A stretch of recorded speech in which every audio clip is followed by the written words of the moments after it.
idea of what it means to live a full, happy life. And a lot of people had misconceptions about what it would take to make him comfortable in an environment, about how happy he could possibly be. And he shattered all of those, so hopefully the story continues. So I'm going to send him down the table towards the chocolate cake. So Oskar is a little bit over 5 years old. His birthday is May 5th, so he was born in Cinco de Mayo. We know that. He's happy, well-adjusted, capable cat. He's independent. Is he a big cat? Yeah, medium size. I love the way that it subtly relates to how a lot of people see, blind kids as well. I've known plenty of parents who. He's smelling his way around. May wonder about the expectations of their blind kids. He's heading to that chocolate cake, actually. Oh, yeah. No, he wanted to say hi to If you Millie. don't want any fruit in the chocolate cake, you better move. That's what he said. Yeah. He's coming back. And life with Oskar, again, it's easy.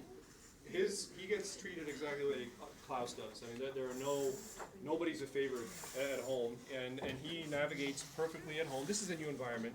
This room reverberates, so he's kind of unfamiliar with a lot of the stuff here, but he does great. He does really well.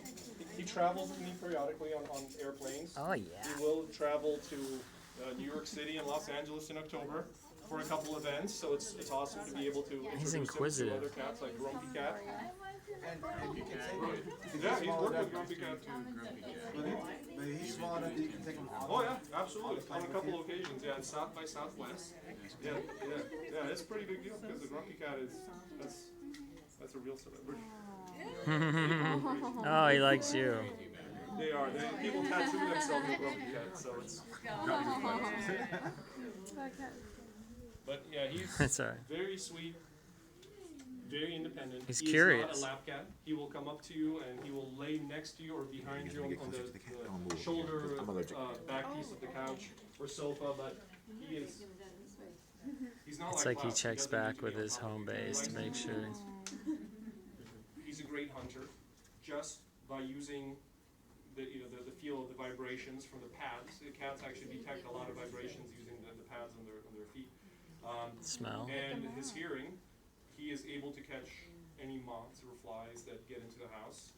I have videos that I share with people because I have to just take out the phone or some camera that's around and capture some of these moments, and he absolutely just blows people's minds. Like, I cannot believe that he caught that small fly off the window. He plucked it off or the glass door or something like that. So it's really cool to be able to show that. Oscar. He doesn't sleep during the day at all. He's always ready to play.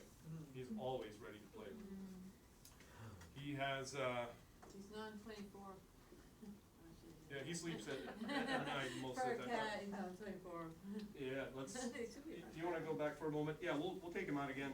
But I definitely want to answer any questions you guys have, or maybe cover something that you had interest in that I kind of glazed over, or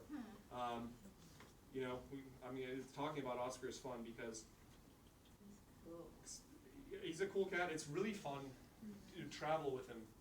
And I had an opportunity to take him to St. Louis recently. He's been a few different places. Like I mentioned, he met Grumpy Cat before, which is really cool. And he dwarfs Grumpy Cat. Grumpy Cat's the size of his head, basically. It's a tiny little thing.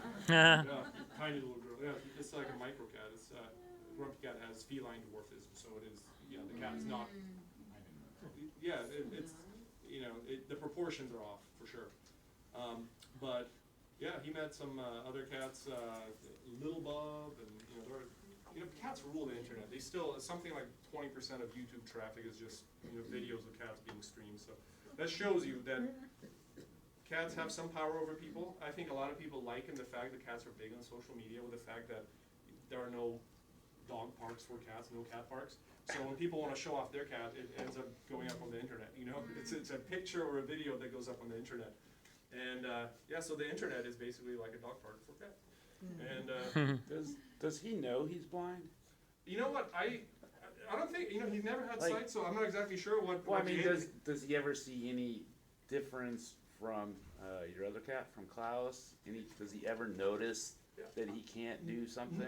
No, because he is the first one at the food bowl. If you hear his food being Right. poured in, I mean, he beats Klaus in almost every single, thing that they do.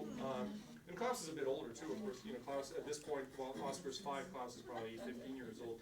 But yes, so cats will live to be 20 years old. So there's still many years with the old name. He's pretty stress-free too, so I think he'll do okay. But I think it's the other way around. I think Klaus may notice that something is different. A lot of predators, especially felines, big or small, so big tigers and lions down to the house cat, they really rely a lot on facial cues to kind of communicate or telegraph intent and mood. So if Klaus is checking out and looking at Oskar, he may detect that something's off because eyes do play a big role in communicating intent. For example, if a kitten is playful, they usually, have very big, wide open eyes with large dilated pupils. It's that kind of cute, Puss in Boots kind of look. And if a cat is a little bit angry, it'll kind of squint and give you the stink eye. So Oskar doesn't have the capability to telegraph those emotions quite as easily. However, the fact that he never had anything done to his eyelids, some people have suggested, sewing the eyes shut to prevent infections or something like that. We said, no, this is nature made him this way, let's see how he does. There was never any need to do it. And you learn to kind of read how relaxed the muscles around his eyes are. And he can really tell you a lot just with his little eyelids. Yeah, just when he's relaxed, when he's sleeping. He does really, really well with that. And at your position, there are a lot of other cues. But traveling around with him, the cool thing is being able to take him to a hotel room, and he can navigate the hotel room very quickly. He traces the perimeter of the room first. He actually walks around and kind of learns what the boundaries are. And then he goes around the boundaries, and he jumps up and tries to feel for a ledge of some sort. He looks for things that he can climb at a future point. But the idea of like what a couch is or something like that, or a sofa or a chair, I mean, he knows right away. He's been around many of them, so he feels that. He gets up on it right away. He knows exactly what that is. But the cool thing is that he'll detect, like the carpet ended, I'm in a room that has tile, probably the bathroom, so he starts looking for the toilet, because if he climbs on the toilet, then he can go in the toilet tank. And from there you can kind of see him sitting and reaching. He looks for where the sink might be with his paw. And then he can get in the sink, and then he begs for water, because he likes, cats love running water, so he's in the sink within a couple of minutes of being in a hotel room. So, he has this kind of mental schemas that work well. He goes outside. He's supervised outside. I think any cat needs to be supervised outside, so it's not really anything special for him. I don't have a fenced-in backyard, in which case I would just kind of let him, run around free. But I have taken him to those environments, and he does fine, just walking around and trying to eat grass, and whatever cats do. He's on a table right now. He's unsure how high of a ledge this is. He knows that there's a ledge, so he probably will not jump down. But he may at the same time. Like you never know. But generally, if it's something he wants to climb down from, and he's uncertain how high it is, he'll try to go down backwards and dangle his back legs and feel for something smaller that he can get down, and then he'll look for something even lower. So his cat trees, he descends from kind of like a fireman going down the pole. It's feet first instead of jumping straight down. You said you were only going to do 3 books in the series. Why just 3? Well, 3 books in the series before approaching a traditional publisher and seeing if there is some ways that we could re-release the books to a wider audience. I dread any sort of negotiation. I wouldn't even know where to turn for something like that. But we may ask somebody, for some help to see if we can transition to that. If it works later, would you ever consider an animated series? Would you consider Absolutely, yeah. comic book type of thing? Yeah, I just, as long as there is some kind of, I wouldn't say creative control necessarily fully, because I do trust, the abilities of others to convey the story, just like I trust the artist to present the cats the way they really are, in his, through his lens anyway. But I would consider those things, of course, and nothing would make me happier if obviously this opportunity came up. Yeah. But the biggest, the next hurdle, I think, after having the 3rd book would be to see if there's ways or means to release them via a bigger, press or entity, just to a larger audience.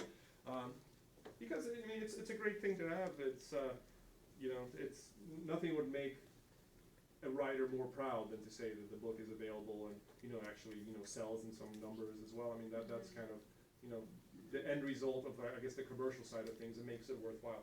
So it would be wonderful to have that. But right now, you know, just setting up Oskar and Cause Publishing, our own little, you know, press or entity, you know, we've managed to do things all right, and we can ship the books worldwide, which is one of the best things, is to be able to package a book and, you know, send a copy to Saudi Arabia and send a copy to, you know, Argentina and a couple to Poland. Should be more people from Poland buy it. You could do one, Oskar beats up Garfield. Exactly, yeah. Garfield is a little lazy, so. Yeah, there you go. So how is, in your book, I'm not seeing it yet, Yeah. how is it that he's portrayed as a blind cat? How do you know he's blind? Okay, that's a very good question. In the first book that we put out, the Search for Bigfoot, there are just a couple references to the fact that he's blind. It's there's a scene in which he guides the characters that follow him through a very foggy environment that kind of, you know, I would say equalizes things, but it gives him kind of an advantage, just because he is Stay in the more room. to using his other senses. So that is the reference there. He wants to go outside. The second book, that is a little bit more. Again, it's not Oh,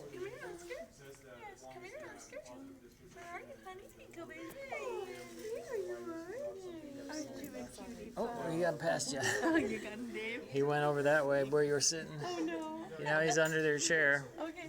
by your cane. He knows what a cane is. He's like, that's my cane. Yeah. He's coming over to you. Come on. He's by Abby now. Kind of where you were sitting over I don't want to there. run So into him. cute. Did I come over here safe? Thank you. Again, the goal of the first book was just to Yeah, pick him up. real. Oh, he got away. I don't know if you glaze over the fact, but just He got away. the way it is. I forget if there's anything different about him at all. That he's blind. I mean, he's just treated just like as a family member. We don't think of him as a blind cat in the house. So that's just the way I wanted him to be in the first book. Oh, And he's on the roll. All right, I'm gonna start.